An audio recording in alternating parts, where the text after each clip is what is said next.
श्रद्धा है। ये बहुत हल्की होती है। कपूर ऐसे है ना, बाहर रख दो उड़ जाएगा, उसको पैक करके रखा जाता है। ऐसे गुरु श्रद्धा, इष्ट श्रद्धा, इसे बहुत छुपा के रखा जाता है। जीव देहाभिमानी है, उसको जहां थोड़ा भी गुरु का प्यार प्राप्त हुआ, इष्ट का प्यार बताना शुरू कर दिया। आज स्वप्न में हमने देखा था ऐसा, हो भगवान आए थे, ऐसा आए थे, वैसा। हमको तो ऐसा ऐसा अनुभव गया, जैसे कपूर को बाहर रखो उड़ गया, खत्म। अब देखना तुम्हारे स्वप्न में क्या आता है, अब देखना तुमको कैसा गुरु प्रेम अनुभव में आता है, राग द्वेष उत्पन्न हो जाएगा।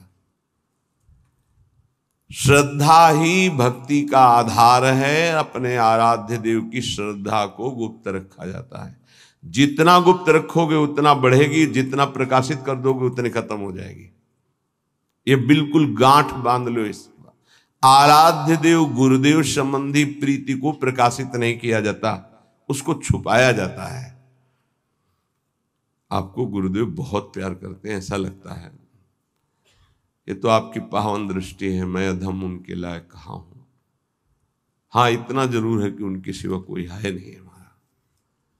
ऐसे आराध्य देव इष्ट देव के बाद इतनी बात, उनकी कृपा का बार बार अंतर में स्मरण, तो वो बोलना नहीं, अगर बोल दिया तो वहीं से आप देख लेना, स्मरण खत्म हो जाएगा, वो प्रभाव खत्म हो जाएगा, स्वप्न आना खत्म हो जाएगा।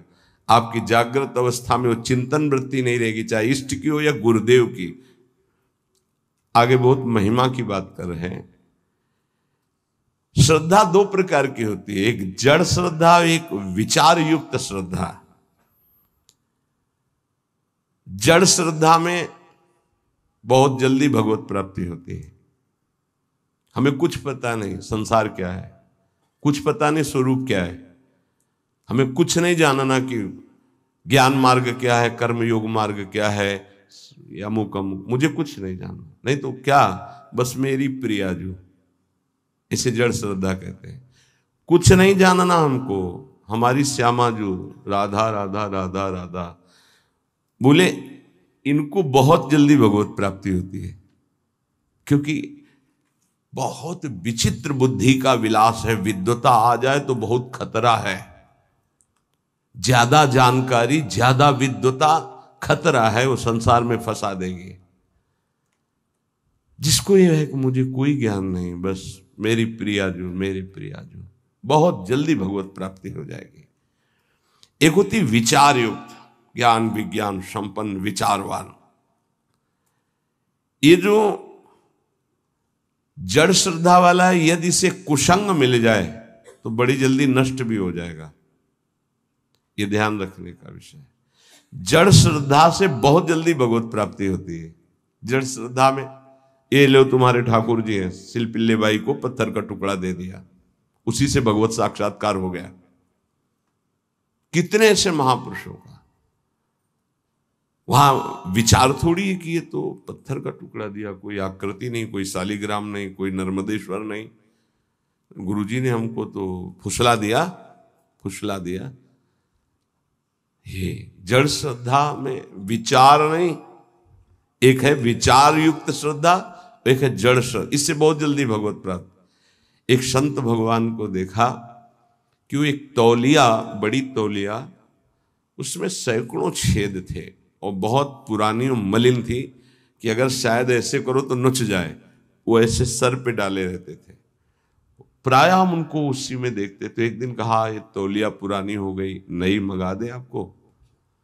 तो उन्होंने कहा, नहीं नहीं, ये तौलिया आप जानते हो हमारे गुरुदेव की है, गुरुदेव ने दिया था। क्या अद्भुत गुरु निष्ठा! गुरु ने अपने प्रयोग की हुई तौलिया दे दी तो जीवन भर ऐसे। ब्रह्मावर्त बिठूर में एक आश्रम में उन संत भगवान का हमें नाम स्मरण नहीं, दर्शन करने गए थे, तो गुरु की लंगोटी से गुरु की पादुका छाती में हर समय बांधे रहते। ऐसा श्री सीताराम ओंकारनाथ जी महाराज की भी जो स्वरूप में पाया गया कि वो अपने गुरु की पादुका यहां बांधे हुए थे। नवीन नवीन प्रश्न किया कि ऐसा बस उन्होंने इतना ही कहा कि इससे हमारे हृदय में रहता है, मेरे गुरुदेव मेरे छाती से लगे। इसे जड़ श्रद्धा कहते हैं। विचार की जरूरत नहीं है। गुरु प्रसादी गुरु वस्तु, इष्ट प्रसादी इष्ट वस्तु, ये जीवन बन जाता है, ये जीवन हो जाता है। उसमें विचार की जरूरत नहीं। बिना ही विचार करी शुभ जानी। हमारी आसक्ति इतनी हो जाए कि विचार करने की गुंजाइश न रह जाए इष्ट और गुरु में। लेकिन ऐसे साधकों के लिए गिरने की भी बहुत चांस जोरदार होते हैं। तुम देखो ना, तुम्हें कोई ठाकुर जी दिए हैं क्या? ये पत्थर है, तुम्हें फुसला दिया, अच्छा तो अब विचार रहित है, विचार जागृत नहीं हुआ तो भटक भी सकता है। पूज्य बाबा कह रहे हैं, उपास्य के विषय में यदि कोई तर्कना करने वाला मिले तो उससे भाग पड़ो।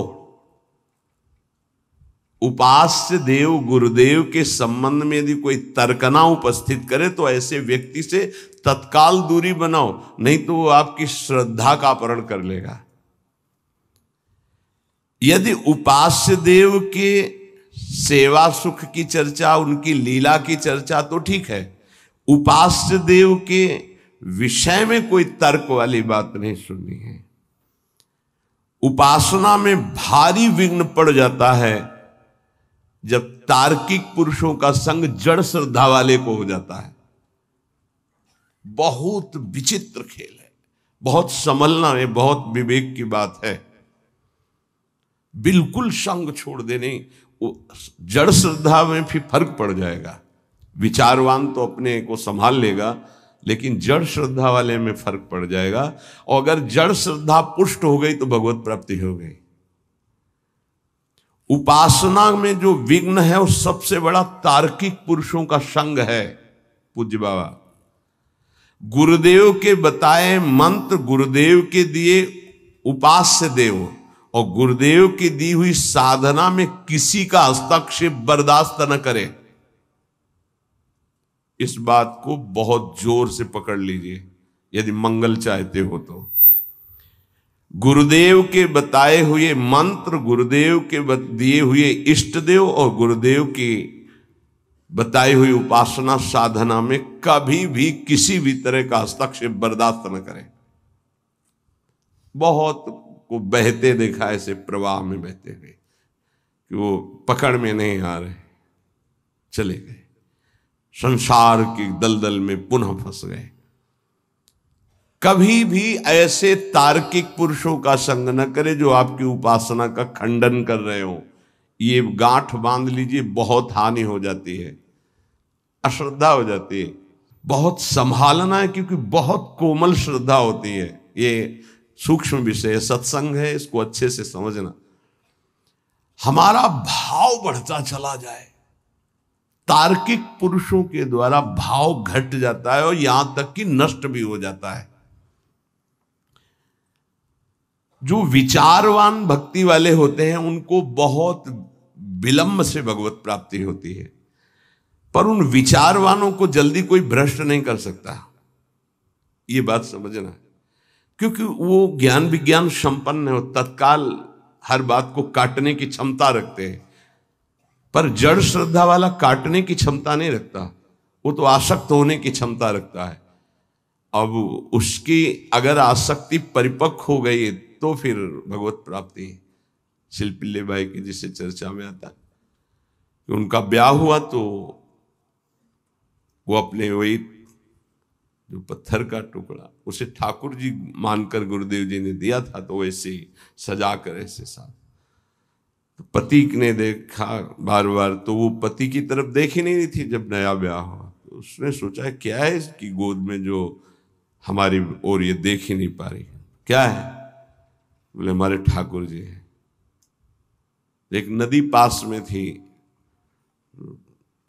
लिए से फेंक दिए कि हमारे और आपके बीच में यही है ना बाधक, फेंक दिया।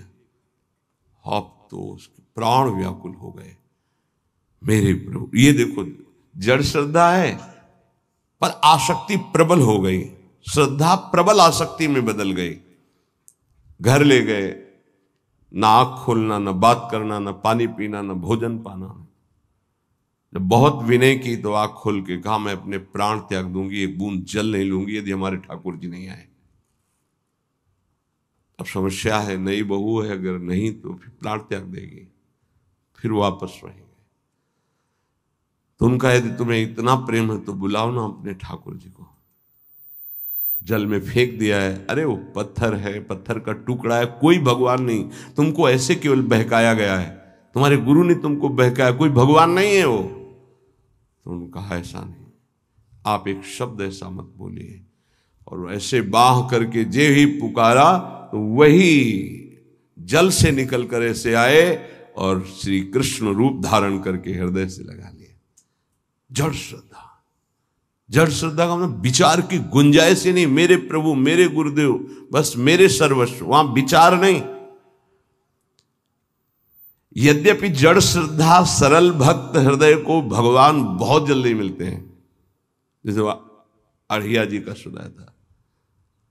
जैसे एक भक्त बस सुन लिया कि चतुरासी जी के गायन से प्रियालाल का रूप साक्षात्कार होता है, छुटी 84 भ्रमंते निर्खय जुगल किशोर, तो एक ही पद बनी श्री राधा मोहन जी की जोरी, गाय चरा रहा है, गा रहा है बार बार यही, बनी श्री राधा मोहन जी की जोरी।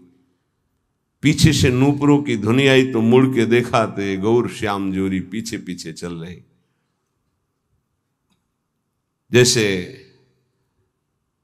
पूज्य महामहिम श्री जयदेव जी का रचित गीत गोविंद की महिमा है कि जब गीत गोविंद, तो पीछे ठाकुर जी, वो एक बालिका मालिन की थी, पीछे ठाकुर जी। चतुरासी जी की महिमा ऐसी है, प्रिया प्रीतम, अक्षर अक्षर में श्यामा श्याम विराजमान, पीछे मुड़ के देखा तो प्रिया प्रीतम, बात की प्रिया प्रीतम ने।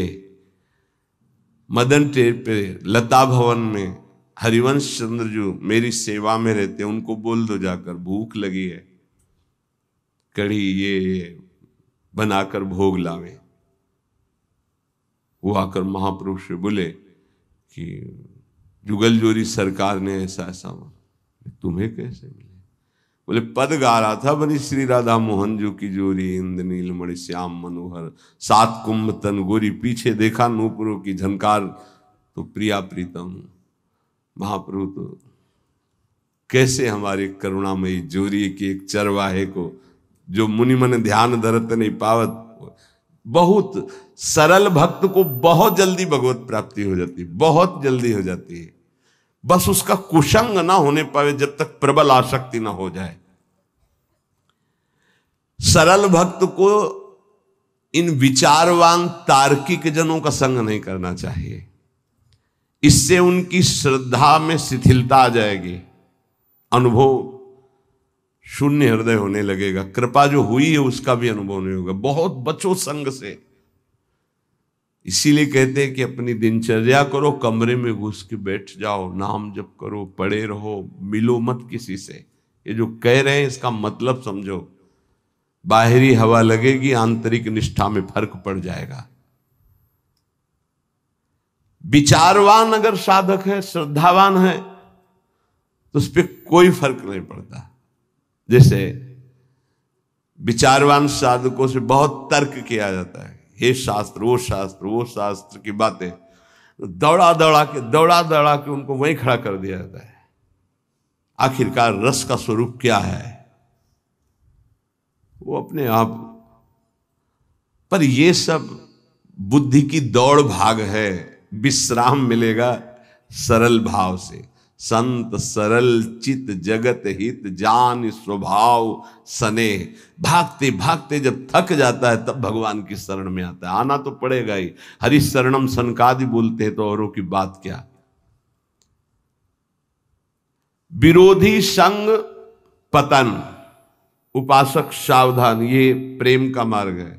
विरोधी संग से बहुत बचना चाहिए। जैसा संग होता है वैसा रंग चढ़ने लगता है।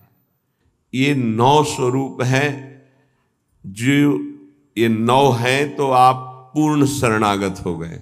पूर्ण शरणागत तत्वबोध भगवत प्रेम कुछ दुर्लभ उसके लिए नहीं।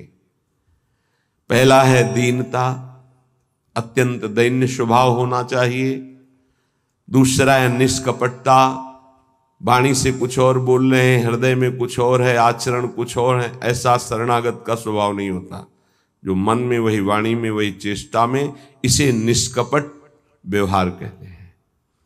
तीसरा सत्यता, सत्य ही उसका जीवन है। सत्य बोलना, सत्य आचरण करना, सत्य का संग करना, सत्य वृत्तियों का ही आदर करना, असत का त्याग करना। चौथा सर्वसमर्पणता, मेरे प्रभु के सिवा कोई दूसरा नहीं, ये सर्वसमर्पणता है। मेरे तो गिरधर गोपाल, दूसरो न कोई। ये हृदय से बैठा लो, दूसरो न कोई। अगर दूसरा कोई हृदय में रहेगा तो शरणागति पुष्ट नहीं होगी। सर्वाधारता, सबका आधार, कोई कैसा भी हो, यदि उसकी शरण में आ जाए तो दुलार ही करेगा। भगवान का जो शरणागत है, सर्वाधारता, सबका आधार। जैसे पृथ्वी ऐसे वो भक्त सबका आधार। घोर से घोर पापी नीच से नीच आ जाए। जैसे कई ऐसे विक्षिप्त चित्त से संतों का सानिध्य प्राप्त करते हैं और समाधिस्थ चित्त वाले हो जाते हैं। ये सर्वाधारता, भगवान का शरणागत सबका मंगल करने की सामर्थ्य रखता है। किसी से हमारा वैर नहीं, कोई हमारे घृणा नफरत का पात्र नहीं। जैसे कोई कुछ बातें ऐसी होती हैं जिनको नहीं समझने के कारण लगता है ये सपोर्ट क्यों करते हैं। जैसे वो कह रहा है कि मुझे अमुक अमुक वस्तु चाहिए, मैं भजन करूं। हाँ हाँ पक्का मिलेगी, तुम भजन में लगो। किसी भी तरह से सकाम हो या निष्काम हो, मेरे प्रभु से जुड़ जाए, उसका मंगल होता है।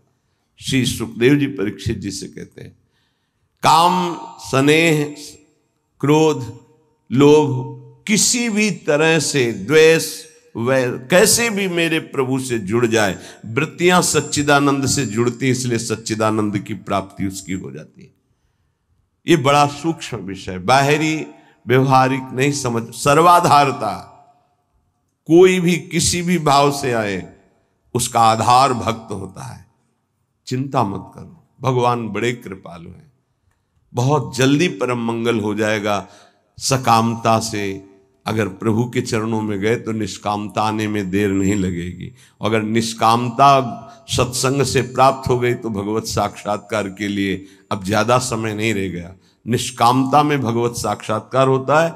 सकामता से प्रभु से अगर हम जुड़े तो निष्कामता अवश्य प्राप्त हो जाती है, क्योंकि मेरे प्रभु का प्रभाव ऐसा है।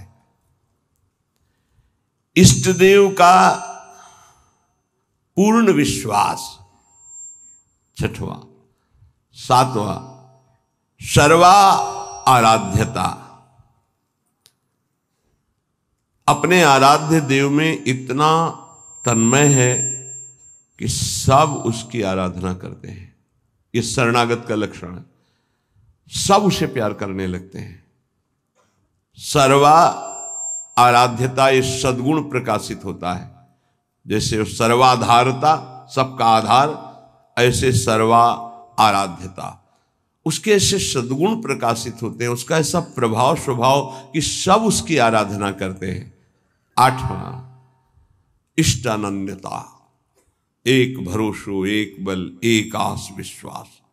नवां निज स्वरूप विस्मरण, अपनी भी याद गई, केवल अपने इष्ट देव की याद। देखो वेदांत में निज स्वरूप स्मरण, प्रेम में निज स्वरूप विस्मरण। मैं श्यामा श्याम की सेवा कर रहा हूं, कई बार सत्संग में कहा अगर शब्द पकड़ाओ, उपासक की जब सेवा सिद्ध होगी तो मैं सेवा कर रहा हूं ये गायब हो जाएगा। केवल सेवा और सेव्य, सेवा हो रही, सेव्य, मन सेव्य, बुद्धि सेव्य, चित्त सेव्य, इष्टाकार वृत्ति, अपनी हूं सुधि ना रही, एक रहो नंदलाल। तो इष्ट देव का निरंतर जो चिंतन करते हैं, सत्संग करते हैं भगवत प्रेमी महात्माओं से, तो उनको ये 9 प्रकार की शरणागति पूर्णता कराने वाली प्राप्त हो जाती है। फिर तो इतना आनंदमय जीवन होता है जैसे खाण का खिलौना है, चीनी का, दीपावली में वो प्रकाशित होता है, घोड़ा बने हुए और उसमें बैठे हुए, तो चाहे जहां से शुरू करो मीठा ही मीठा है, उसमें मीठा ही है, दूसरा कुछ नहीं है। ऐसे ही उपासक को संपूर्ण विश्व आनंदमय अनुभव होने लगता है, क्योंकि भगवदाकार वृत्ति है, इष्ट के सिवा कोई नहीं। उसका उठना बैठना चलना फिरना खाना पीना सोना जागना सब आनंदमय होता है। और यही हम चाहते हैं कि हम सर्वानंदमय हो जाए, लेकिन भोगों को भोगने से नहीं, संसार के चिंतन से नहीं, रुपया के बल से नहीं, बुद्धि के बल से नहीं, भगवत भक्ति के प्रभाव से सर्वानंदमय हो जाएंगे, 10 दिशाएं आनंदमय हो जाएंगे। नाम जपत मंगल दिशि 10 दिशाएं उसके लिए मंगल भवन हो जाएंगी, जो नाम जप कर रहा है, भगवान के चिंतन में है। बड़ा उपहास करने की चेष्टा की महाप्रभु चैतन्य देव की। काशी में विराजमान अपने मठ में, जहां हजारों शिष्य वेदांत दर्शन के अनुसार चलने वाले, ब्रह्मबोध की स्थितियां, जब महाप्रभु चैतन्य देव का यश प्रकाशित हुआ तो सुना एक सन्यासी होकर नृत्य करते हैं, कीर्तन करते हैं, ऐसा सभाओं के बीच में ऐसा नगर कीर्तन होता है, घर में बंद करके दरवाजा कीर्तन होता है, भगत लोग खूब अच्छे अच्छे पदार्थों का भोग लगाते हैं।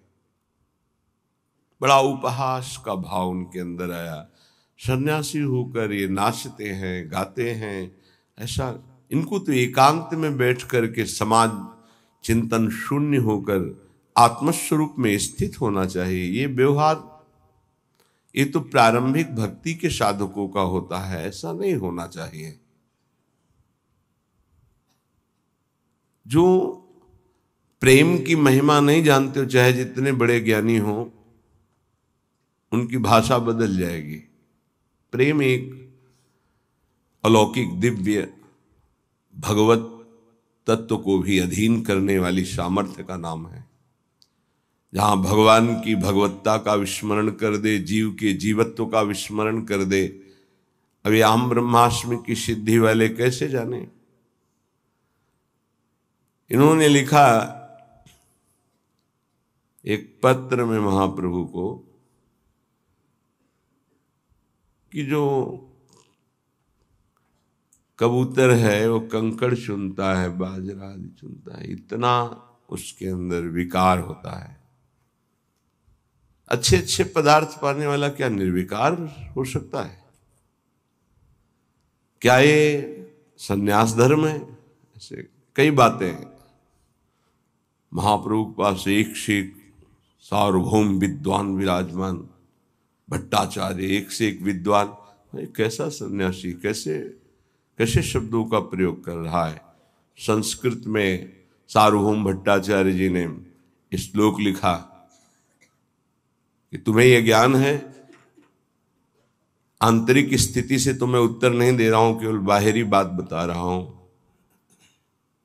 कि बड़े बड़े पशुओं का संहार करके स्वयं शिकार करके सिंह खाता है। कहीं कहीं आता है जीवन में एक बार संतान उत्पत्ति करता है, कहीं कहीं आता है वर्ष में एक बार। तुमने खुद लिखा ये बंदर, कबूतर, कई ऐसे जीव पाए गए जो बहुत ही ऐसा काम भाव उनके अंदर। क्या आहार प्रधान है काम में? क्या बाहरी दृश्य से किसी की स्थिति जानी जा सकती है? पर उनको अपने ज्ञान के आगे कुछ समझ में नहीं। सार्वभौम भट्टाचार्य का प्रभु आदेश कीजिए, पूरी काशी में सबको बैठाल कर अगर इनको परास्त न कर दे तो बता। बहुत अद्भुत विद्वान सार्वभौम भट्टाचार्य जी। एक कोई ग्रंथ था, उसका नाम हमें याद नहीं है। उस समय ना तो कोई ऐसे छापे थे कि छप जाए, और उस बड़े मोटे ग्रंथ को उनको प्राप्त करना था। तो गए तो वहां उनसे प्रार्थना की, कुछ दिनों के लिए हमें दे दो। बोले कदापि नहीं। तो उन्होंने कहा फिर एक बार सुना दो हमें। उन्होंने कहा ये हो सकता है। एक बार सुनने मात्र से पूरा प्रारंभ से लेकर विश्राम तक पूरा ग्रंथ कंठस्थ कर लिया। ऐसे विद्वान महापुरुष। महाप्रभु से कहा प्रभु आपके विषय में इनको हम काशी में जाके पढ़ा। महाप्रभु ने कहा नहीं, ये हमारी भक्ति का स्वरूप नहीं है। संयोगवशात कृपालु महाप्रेम स्वरूप चैतन्य देव जी काशी पधारे।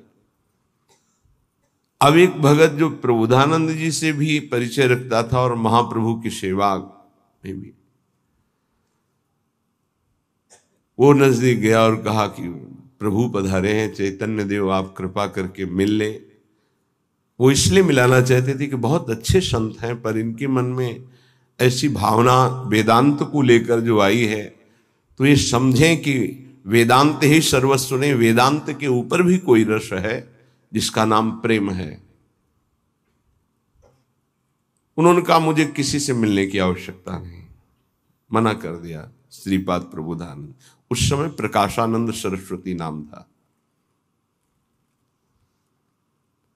भक्त ने पहले चैतन्य महाप्रभु को प्रार्थना के द्वारा राजी किया कि प्रभु यदि श्रीपाद निमंत्रण दे दें तो आप कृपा करके उनकी सभा में पधारेंगे। तो प्रभु श्रीपाद पर कृपा करना ही चाहते थे। ये महापुरुषों का स्वभाव होता है कि जो उनकी निंदा, अवहेलना, अपमान करे उसका परम मंगल कर दें। ये उनका स्वभाव होता है, कोई नहीं जान पाएगा इस स्वभाव को। श्रीपाद से कहा हमारी इच्छा है कि हम आप सब संतों को प्रसाद भोग पवाएं और एक संत संगोष्ठी हो जिसमें महाप्रभु चैतन्य देव भी पधारे। तुम कहा हाँ, इसमें मुझे कोई परेशानी नहीं, क्योंकि वो हमारे यहां आएंगे। मान बड़ा सूक्ष्म विषय होता है। इतना बड़ा ज्ञानी महात्मा और मान को अभी बांधे हुए है, यही बहुत मुश्किल होता है। तभी बड़े संतों ने कहा है कंचन तजना सहज है, सहज त्रिया का नेह, मान बढ़ाई ईर्ष्या दुर्लभ तजनाए। ईर्ष्या से प्रेरित होकर निंदा की और मान के अधीन होकर उनके चरणों में नहीं गिरे जाके। जब ये कि हमारे आश्रम आएंगे तब उन्होंने कहा फिर को तो कोई बात नहीं, आने दीजिए। और उनको था कि सभा में बैठ करके हम उनको इस तरह की चेष्टाओं के लिए उनको कहेंगे तो वो खुद मानेंगे कि गलती है। बड़े ऊंचे मंच पर सभा बनी, सब संतों के गिरदे लगे हुए हैं, सब भगवत स्वरूप महात्मा होते हैं। सब इंतजार कर रहे थे केवल चैतन्य देव पधारे और शास्त्रार्थ शुरू हो। महाप्रभु तो प्रेम की साक्षात, जहां वो उच्च स्वर में बोलते थे अमार प्राणनाथ कृष्ण, तो ऐसा लगता था कि प्रेम फैल रहा है, वर्षा हो रही। कोई ऐसा नहीं होता हा कृष्ण ना बोल दे।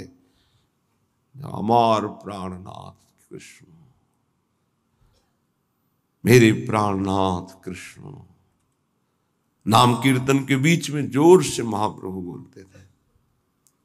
दैन्यता तो कूट कूट के भरी हुई, क्योंकि स्वयं प्रभु हैं। प्रेम शिथिल शरीर, नेत्र घूर्णी प्रेम मद से, जैसे प्रियाजू की अंग कांति ऐसे महाप्रभु चैतन्य देव की अंग कांति। गौर वर्ण देखे तो लुभायमान हो जाए, ऐसे कमल नयन, विशाल नेत्र।